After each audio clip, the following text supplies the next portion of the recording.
Welcome, Stoic Wisdom. Imagine standing at the edge of a vast, ancient arena, the air thick with the murmur of unseen crowds, the scent of dust and anticipation. You're not here for a spectacle of physical might, though. No, you're here to witness and participate in a far more profound and enduring struggle, the battle within your own mind.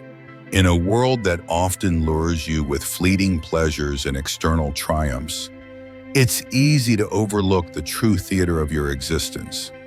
You probably won't survive this constant barrage of distractions and emotional impulses with your inner peace intact if you don't find a way to master your own thoughts. You might feel pulled in 1,000 directions, a puppet to desires, fears, and the opinions of others. Your unwavering focus, a concept as elusive as a desert mirage. So before you get comfortable, take a moment to like the video and subscribe, but only if you genuinely enjoy what I do here.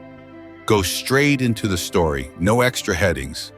You stand not on a battlefield, but in the quiet contemplation of your own thoughts, realizing that the greatest adversary you'll ever face isn't some external foe, but the unruly legion within, your own untrained mind.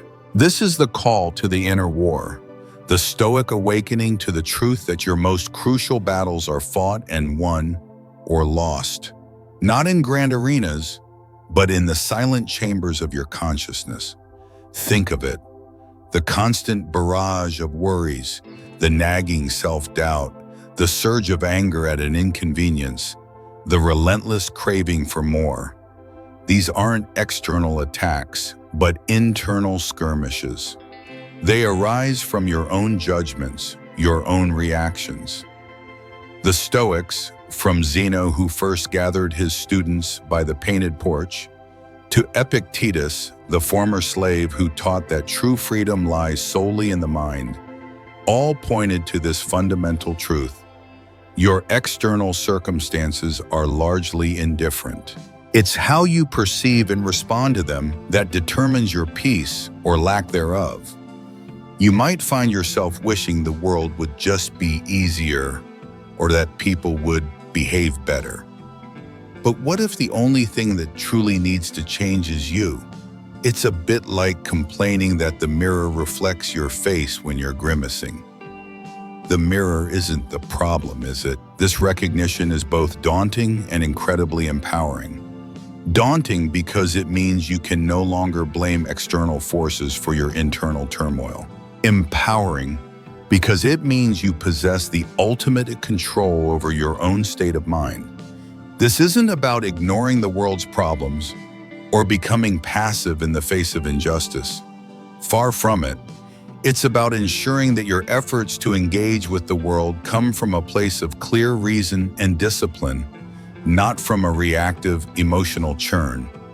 It's about being conscious actor, not a puppet.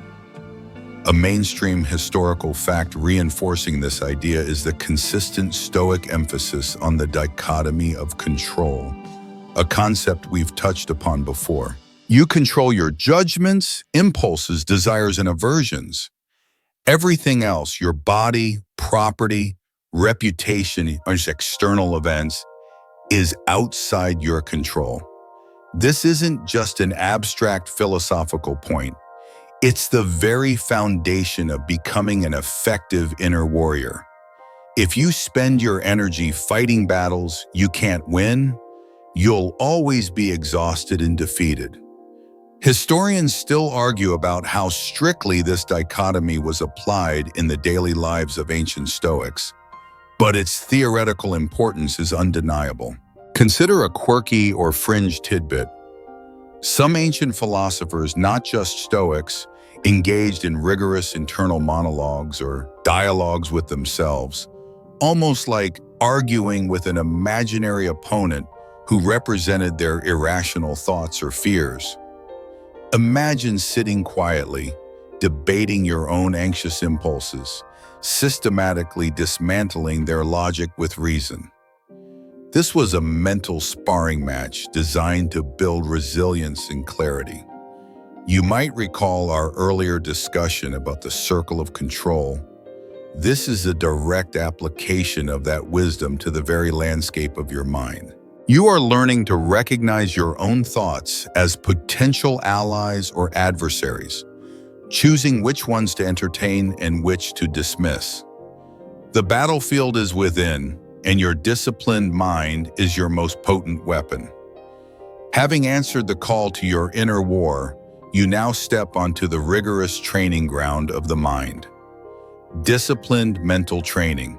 This isn't about physical push-ups, but about consistently exposing your mind to challenge, building its fortitude and resilience, much like a seasoned warrior drills endlessly to sharpen their skills. This active engagement with discomfort is a cornerstone of Stoicism, a practice passionately advocated by Seneca. Imagine an ancient Roman legionnaire, not just practicing with a blunt sword, but deliberately marching for miles in heavy armor under the scorching sun, or enduring cold nights with minimal shelter. They weren't doing it for fun, but to harden their bodies and minds, to ensure that when actual battle came, they wouldn't crumble under duress.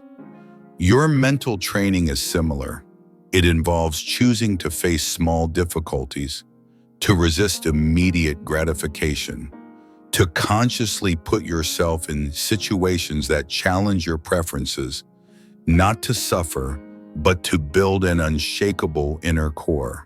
You might find yourself reaching for your phone the moment boredom strikes, or craving that sugary treat. But what if you consciously chose to sit with the boredom, or to resist the craving?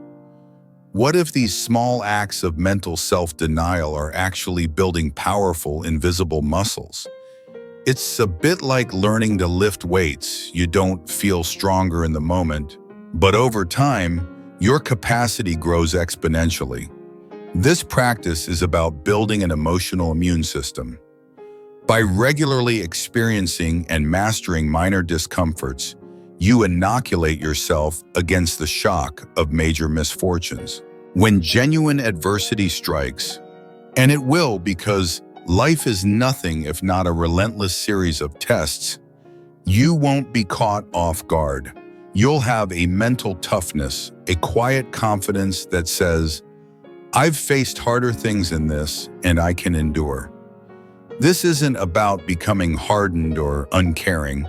It's about becoming unflappable, capable of rational thought even when the world around you is screaming. A mainstream historical fact.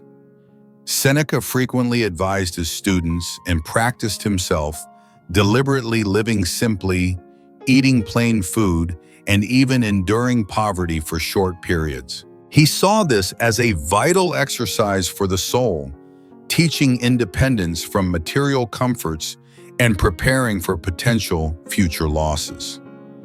This wasn't austerity for its own sake, but a strategic psychological maneuver.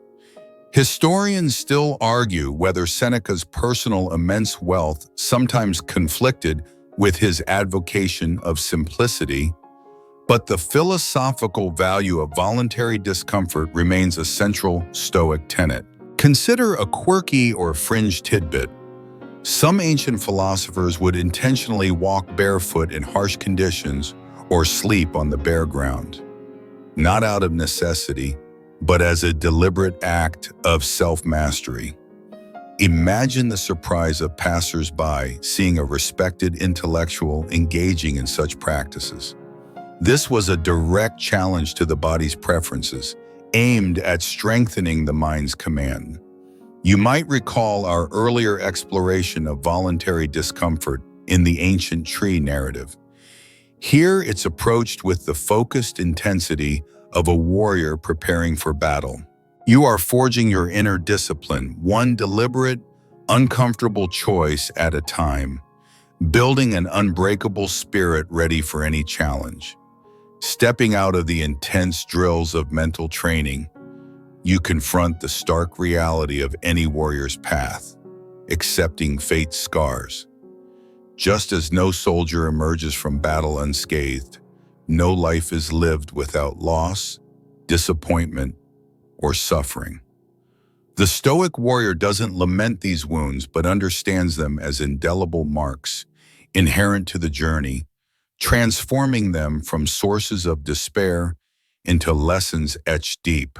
This profound acceptance of what cannot be changed is a cornerstone for all major Stoics, especially Marcus Aurelius, who often reflected on fate's unyielding hand.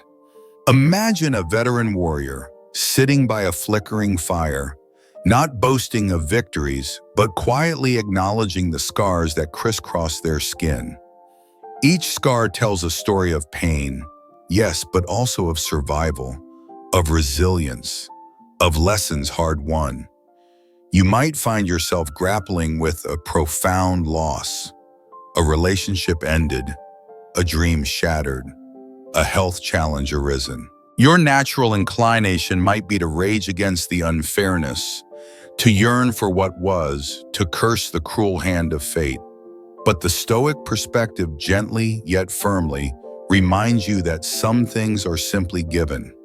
They are facts of your reality, eternal events over which you have no ultimate control. What if fighting against these inevitable realities causes more pain than the reality itself? It's a bit like trying to unbreak a vase that has already shattered. The effort is futile and the anguish is self-inflicted. This principle is about finding peace by accepting what is beyond your control. It's not about passivity or indifference to suffering, but about acknowledging the limits of your power. You can strive, you can act virtuously, you can influence. But certain outcomes, certain losses, are simply the way the universe unfolds. When you embrace these scars, you integrate them into your being, learning from them rather than letting them define you through bitterness or regret. This transforms you from a victim of circumstance into a Stoic observer, a resilient participant in life's grand, often harsh drama. A mainstream historical fact confirming this is the Stoic concept of amor fati, or love of fate. It's not just passive acceptance, but an active embrace of everything that happens, seeing it as a necessary part of the unfolding tapestry of existence. Marcus Aurelius, facing countless personal tragedies and imperial burdens, constantly returned to this idea in his meditations, urging himself to find purpose and acceptance in all events, good or bad. Historians still argue whether such a complete love of fate could truly be achieved by ordinary people, but its aspirational power for inner peace is clear. Consider a quirky or fringe tidbit. Some ancient Greek and Roman rituals involve wearing simple, symbolic tokens of remembrance for fallen loved ones, not as a perpetual sign of mourning, but as a recognition of life's transient nature and the acceptance of loss. Imagine carrying a smooth, unremarkable stone, a silent reminder of something precious you've lost, yet feeling peace because you've accepted its place in your story. This is about acknowledging the wound without letting it fester. You might recall our earlier discussion about remembering impermanence. Here, you're not just acknowledging that things end, but actively accepting the scars those endings leave, seeing them as part of your unique and powerful journey. Having accepted fate's scars, the Stoic warrior cultivates an indispensable inner resource, much like finding a calm center amidst a storm's fury, the deep breath in the tempest. This isn't about ignoring the chaos outside, but about finding an unshakable inner tranquility, a stillness that the turmoil of the external world simply cannot touch. This core principle, emphasized by all major Stoics, is about maintaining your internal equilibrium regardless of external conditions. Imagine standing on the deck of a ship, caught in a violent storm. Waves crash, the wind howls, and the mast creaks ominously. Your body instinctively tenses, your mind races with panic. But the Stoic, in this very moment, remembers to take a deep breath. They acknowledge the fear, but they don't let it consume them. Instead, they focus on what is within their control, their own reaction, their own judgment, their own rational response to the unfolding chaos. They understand that the storm is merely an external event, and indifferent. Their peace, however, is an internal choice. What if, amidst life's greatest challenges, the most powerful thing you can do is simply to breathe and think? It's a bit like being a diver in a turbulent ocean. The surface might be raging, but a few feet down there's often a profound stillness. This principle is about developing a profound inner calm, a mental fortress that remains impregnable even when the world outside is in upheaval. It's not about being emotionless, but about being master of your emotions. You recognize them, you acknowledge their presence, but you don't allow them to dictate your actions or disturb your inner peace. This discipline allows you to think clearly, to make rational decisions, and to act virtuously even under immense pressure. You might feel the urge to lash out in anger, to succumb to despair, or to flee in fear. But the deep breath allows a momentary pause, creating space for reason to step in. A mainstream historical fact: Epictetus, despite his harsh life experiences, consistently taught that external events, teiphemin, are indifferent. He believed that our internal reactions to these events are the sole source of our distress. Therefore, cultivating an inner citadel of tranquility by controlling one's judgments was paramount.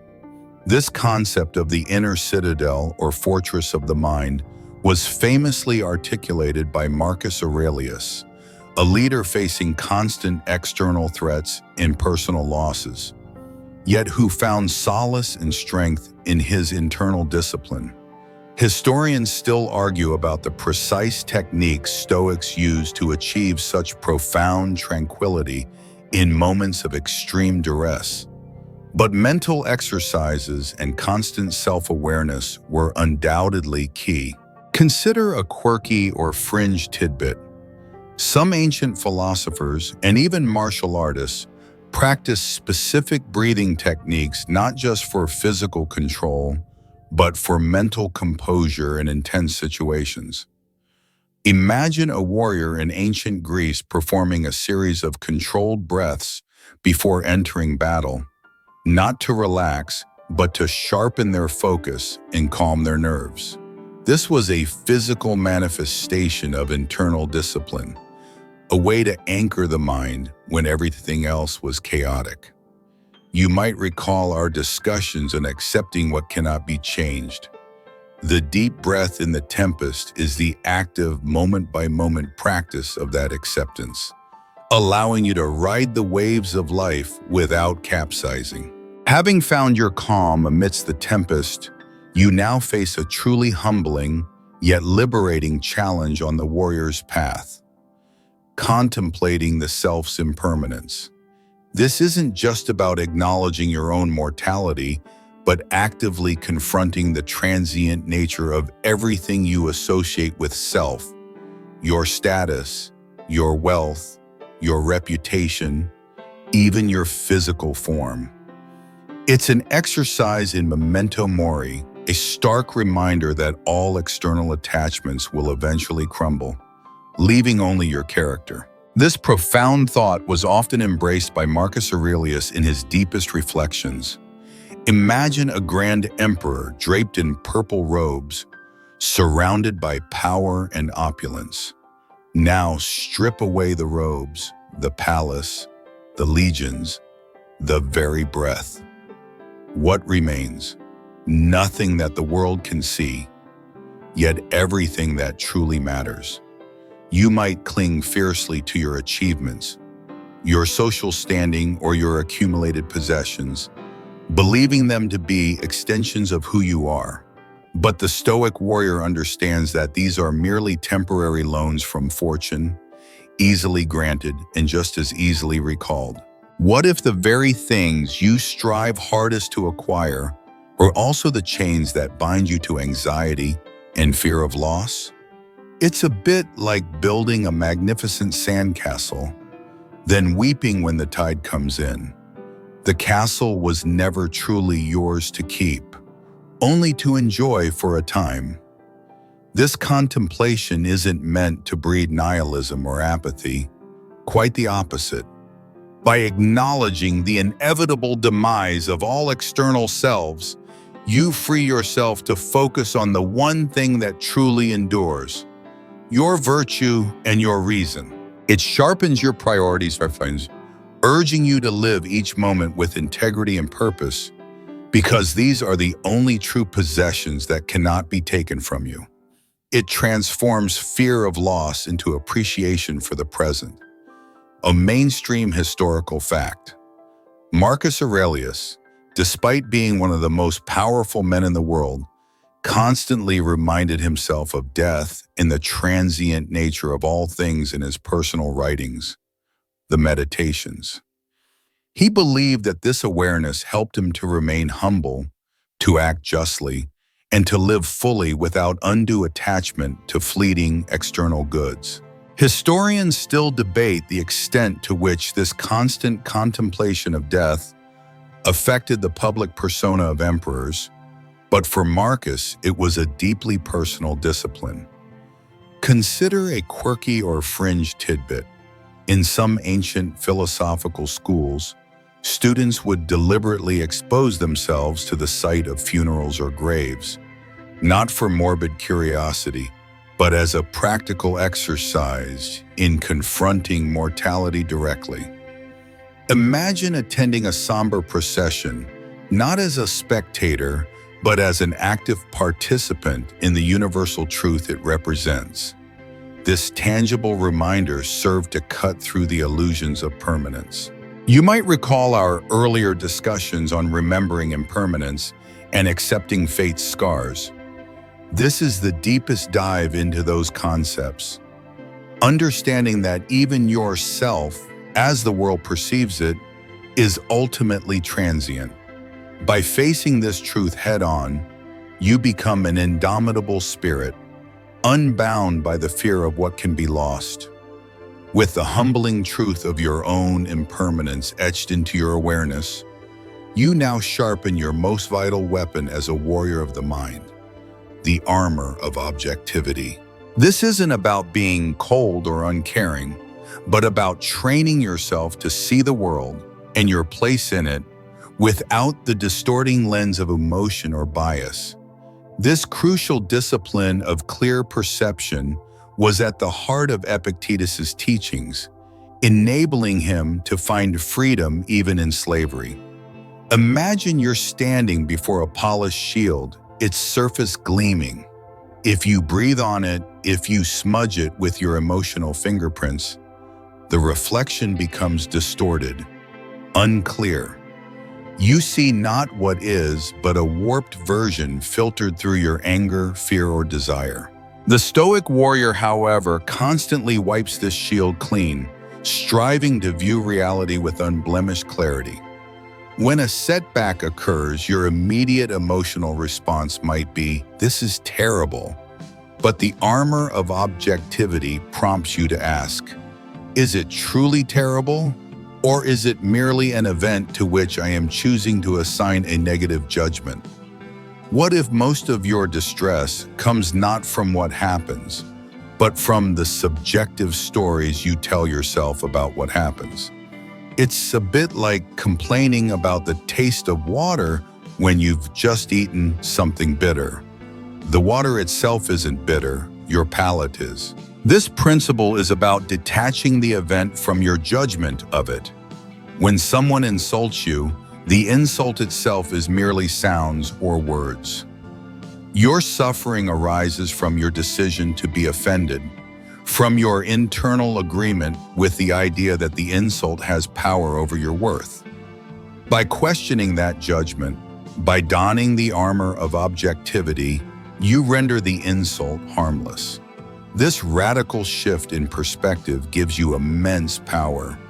You don't control the actions of others, but you absolutely control how you interpret and react to them. A mainstream historical fact confirming this is Epictetus's famous dictum, "It is not things that disturb us, but our judgments about things." This wasn't merely a philosophical saying, it was a practical instruction for daily living. He taught his students to pause before reacting, to examine their initial impressions, and to separate objective facts from subjective evaluations. Historians still argue whether Stoics completely achieved this state of apatheia, freedom from disturbing passions. But the constant striving for objective reasoning was a defining characteristic.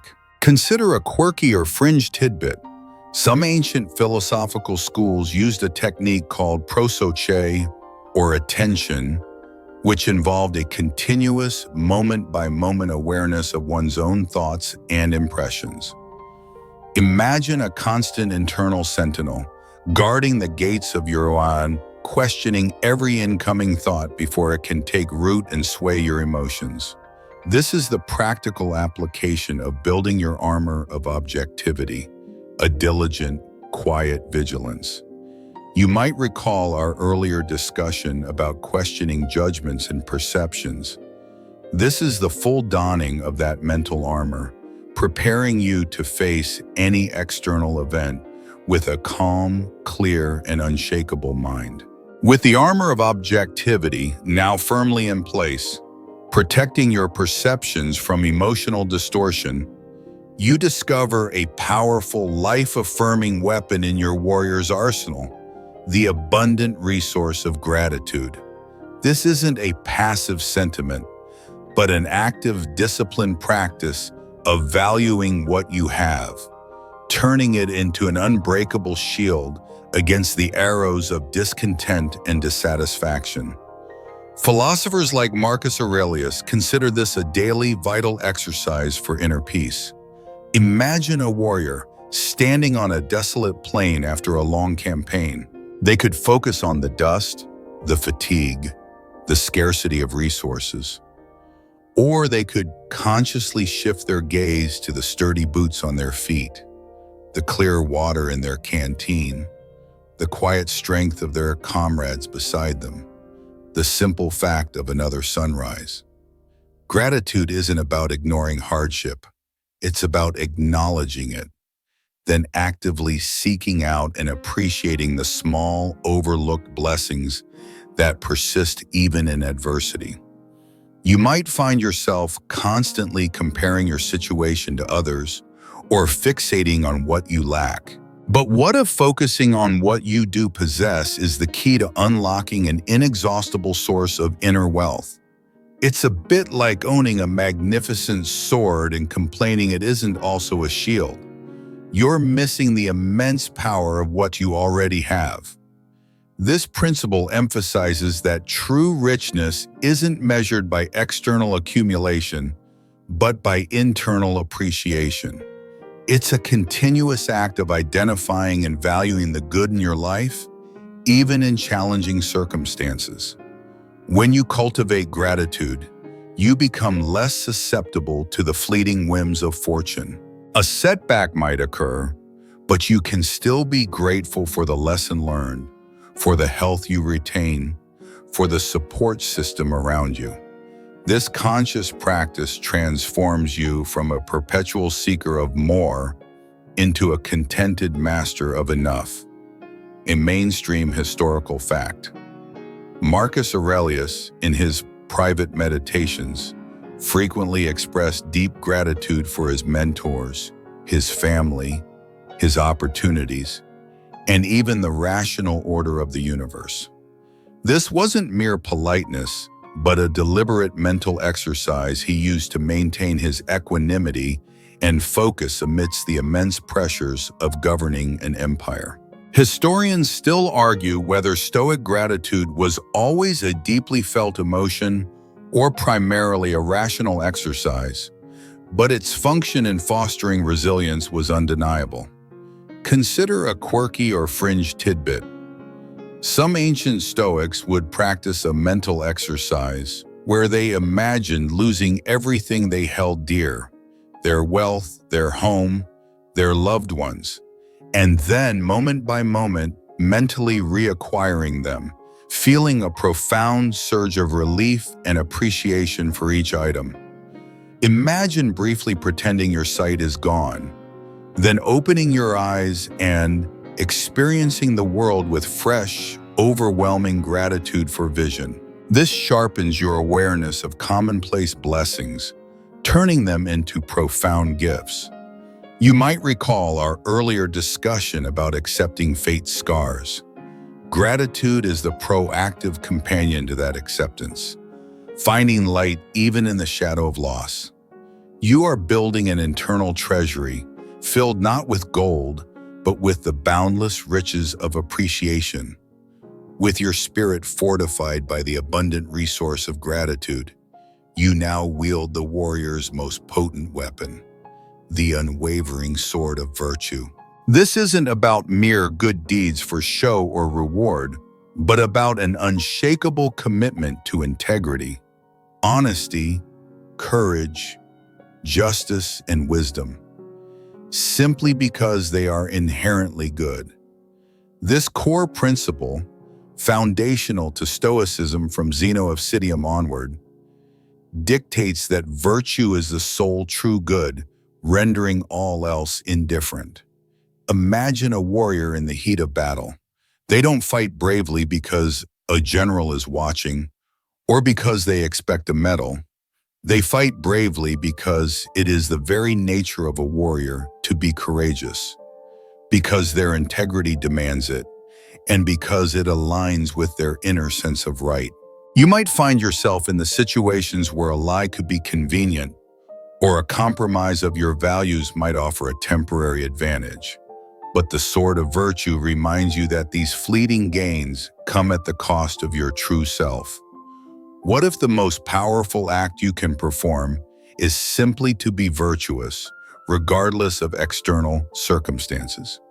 It's a bit like a master craftsman who always uses the finest materials and techniques, even on a hidden part of a sculpture. Their commitment to quality is for its own sake, not for public display. This principle emphasizes that your character is the only possession that can never be taken from you, and therefore it is the only thing truly worth cultivating. When faced with a moral dilemma, the Stoic asks, what is the virtuous path? Not what is easy, or what will benefit me most. This unwavering adherence to your principles, even when it demands sacrifice or makes you unpopular, builds an indomitable spirit. It's a constant internal striving for excellence, a commitment to acting in accordance with reason and the common good. A mainstream historical fact. The Stoics consistently taught the four cardinal virtues: wisdom, the ability to discern what is good and indifferent; justice, fairness, benevolence, and duty to others; courage, fortitude in the face of fear and difficulty; and temperance, self-control and moderation. These were seen as interconnected, a perfect unity.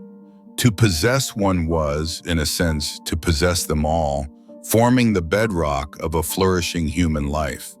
Historians still argue whether the rigorous pursuit of virtue sometimes led Stoics to take extreme stances that ended in martyrdom, but their unwavering commitment to these ideals was legendary.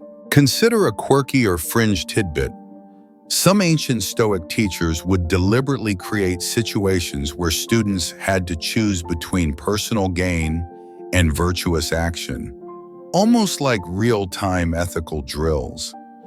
Imagine being offered a tempting but unethical shortcut to success and consciously choosing the harder, honest path solely for the sake of your integrity. This was a direct test of the warrior's resolve, ensuring the sword of virtue was always sharp and ready. You might recall our earlier discussion about disciplined mental training. Wielding the sword of virtue is the ultimate expression of that discipline, shaping your very being into a force for good. With the sword of virtue now a formidable extension of your being, you learn the warrior's most profound act of release, the battle where outcome doesn't matter. This isn't about apathy or giving up. It's about pouring your entire being into your efforts, doing your absolute best, and then gracefully accepting whatever results emerge, knowing that your peace isn't tethered to specific achievements. This vital balance of intense effort and peaceful detachment was a hallmark of Stoic wisdom, deeply rooted in the teachings of Seneca and Epictetus. Imagine a seasoned warrior entering a crucial battle. They train relentlessly, strategize meticulously, and fight with unparalleled courage and skill. They commit every fiber of their being to the fight, yet they understand that victory is not entirely within their control. The enemy's unexpected tactics, the shifting winds, a momentary lapse by an ally, these external factors exist beyond their will. The Stoic warrior fights not for the outcome of victory, but for the act of fighting well, for the expression of their virtue in the face of adversity. You might find yourself agonizing over the results of your endeavors, a project at work, a challenging relationship, a personal goal. But what if your true success lies simply in the quality of your effort, not in the external validation it may or may not bring? It's a bit like a baker pouring their heart into making the perfect loaf of bread, then worrying incessantly about whether every customer will like it. The baker's excellence is in the baking, not in the varied tastes of the world. This principle emphasizes that while you are absolutely responsible for your intentions and your actions, the world is a complex, unpredictable place, and many factors outside your control influence the final result. The Stoics urged you to apply your reason and virtue to every task, to strive for excellence, but then to release your attachment to the specific outcome. Your inner tranquility, they taught, should never be held hostage by external circumstances. A mainstream historical fact. The Stoics made a crucial distinction between things that are up to us, our choices, judgments, reactions, and things that are not up to us, everything else, including external results. They believed that our happiness and inner freedom depend entirely on focusing on the former and cultivating a profound indifference to the latter while still engaging with them rationally.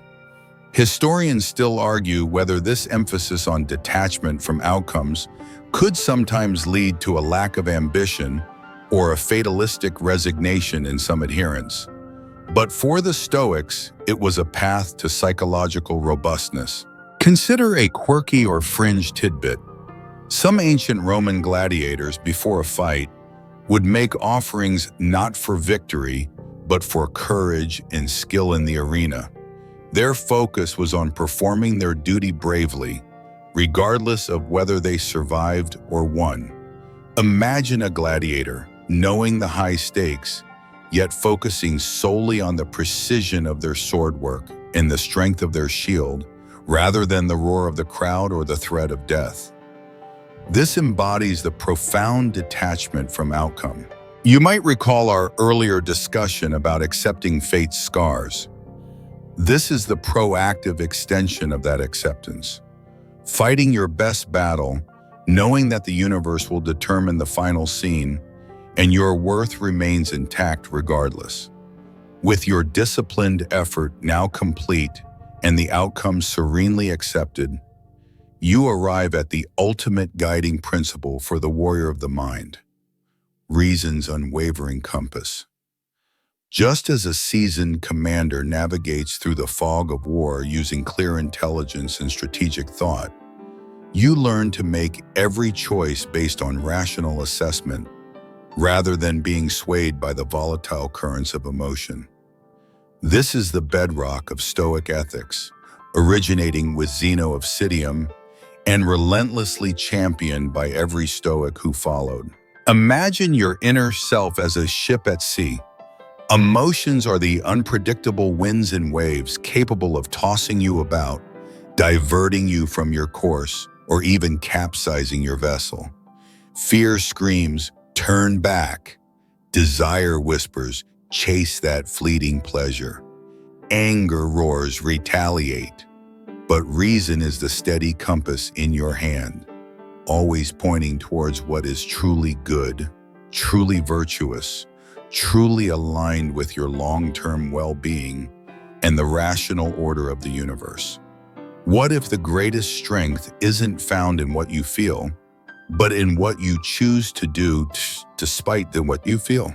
It's a bit like a skilled surgeon performing a delicate operation. Their hands must be steady, their mind clear, unclouded by panic or personal sentiment, even if the patient is a loved one. This principle doesn't advocate for the suppression of emotions entirely. That's a common misconception, a playful jab about Stoics being cold and unfeeling robots. Far from it. Stoics acknowledged emotions as natural phenomena, but they trained themselves not to be ruled by them, to recognize them as impulses that can be managed, rather than commands that must be obeyed. They understood that unexamined emotions cloud judgment, lead to irrational choices, and ultimately cause self-inflicted suffering. Reason, by contrast, is your infallible guide to what is truly good, what aligns with virtue, and what is ultimately beneficial for your flourishing as a human being. A mainstream historical fact: the Stoics believed that the universe is governed by a divine reason, or logos, and that human beings, uniquely among creatures, possess a spark of this same reason. Therefore, living in accordance with nature meant living in accordance with this rational faculty within themselves. This wasn't merely an abstract intellectual concept. It was a practical imperative for ethical living. Every choice was an opportunity to express your rational nature. Historians still argue about the precise philosophical implications of Stoic determinism and free will, but the individual's imperative to use reason as their primary guide remained paramount. Consider a quirky or fringe tidbit. Some Stoic exercises involve systematically dissecting a problem, breaking it down into its smallest, most objective components to remove the emotional charge from it. It's almost like a cognitive behavioral therapy session from antiquity, where you'd verbally argue against your own irrational thoughts. Imagine sitting in a quiet room, mentally stripping away all your desires and fears about a situation until only the bare, objective facts remained. This allowed pure reason to dictate the response. You might recall our earlier lessons on the armor of objectivity in disciplined mental training. Reason's unwavering compass is the culmination of these practices, where rational thought becomes your default mode of operation, empowering you to navigate any challenge with clarity and inner peace. The echoes of the warrior's path now gently fade, leaving behind a profound stillness. The imagery of ancient battlefields, disciplined training, and unwavering resolve begins to recede, replaced by a quiet sense of inner strength.